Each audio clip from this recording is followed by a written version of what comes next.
All right, so we're going to want to start rendering this now. As you can see, this is a very render aggressive lesson, and that's because, typically if I'm doing like a building collapse and the smoke simulation is kind of like, let's get that has to be correct, and then we'll just light it so that it looks as good as it can.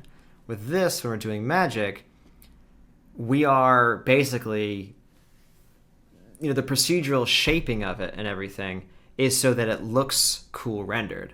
So it's kind of a back and forth between making a shape, rendering it, and then seeing how maybe the shape should change, rendering it. It's a much closer back and forth because this is not physically based. When it's physically based, we just have to get it to look good physically. When it's not physically based, the whole thing is basically that we're shaping, designing something primarily to be rendered. Hope that makes sense. But if it doesn't, don't worry about it. Come over to the materials area. We need to make a pyro shader. So we can use the new one, new as of the time of this lesson anyway. So pyro shader. And we'll call it pyro shader inner.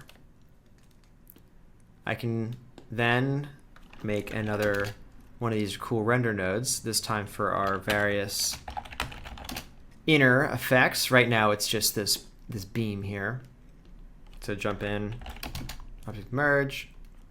Let's grab that, not the statue out, but the inner out. That's funny. So grab the inner out, and then on the material here, we'll put our pyro. Now, it's not gonna work. If I click render, it's not gonna work because, it does literally work. If I look at the alpha actually, we can see it's there. If I look here, it's not. And that's because, remember, we turned off the lights. There is no headlight creation, which is just a default light coming from the camera, and we have no other lights. The thing is, again, is that this is going to be a magical effect that's generating its own light, so I don't even really care. I don't need to add a light, at least not yet. So what I want to do is say have the material, much like how this one had an emissive color, pyro's emission is usually fire. So let's have it basically have a light that's fire. Now it still doesn't work because the bindings here, its smoke is for the regular smoke, meaning the volume is called density, so density for smoke, and the shader by default wants the temperature volume to define fire. However, we don't have a temperature volume. We only have a density volume. So it's not doing fire either yet. Now, technically, we should be able to put density here. As of my recording in Houdini 18.5.351, this doesn't work. I don't really know why. It should just use the density volume to read its values to do fire, but it doesn't, as you can see. There must be something inside the shader that's hardwired to use temperature, which is too bad, but maybe it'll get fixed by the time even this lesson comes out. Doesn't matter though, easy enough to fix. Let's just give it the temperature volume that it wants. So again, the volume is already called density because the VDB from polygons node said so. All we need to do is make a name SOP and kind of make a separate branch over here and go down to here, not to attribute name, but go down to here to the name parameter and say, rename me essentially to temperature. So if I middle click and hold, you can see it's called temperature now instead of density. So let's merge it together, which doesn't literally merge the volumes together, of course. It just means that we now have a density volume and a temperature volume. So now if we render it, it will actually find the temperature volume and actually do what we want it to do, which is to have a color there. And there you go. So now we have like a fiery beam, which is already cool. So if you want to design fiery beams of volumes, this is how you would do it. You would create some polygon thing, which we did with a line and a polywire. Then we converted it to a volume. And then we had a density and a temperature volume. And then we simply shaded that in the same manner. We didn't need to go through any pyro setups or any pyro specific nodes. Certainly no pyro sim. Now, we're not doing a fiery effect here. I want to do a cool blue effect. So I could click this instead, maybe. So now it's a cool blue looking thing here. Now we're going to be coming back to colors like this a lot. So let's take a break for a minute. In fact, I'm going to pause this. Go back out to the object area, put a null down, and we'll call it controls. Actually, I'll just call it colors because that's really all this is going to be. And what I mean by that is we're going to make a control panel with 2 color parameters on it, and we're going to refer to those parameters a lot in this lesson. So click the gear, go to Edit Parameter Interface, put the folder here, put it at the end, but whatever, call it colors. And here's this color parameter. Put it inside 2 times of this folder. So I'm going to call this color underscore A, and we'll have it just say color A, and as you might imagine, color B.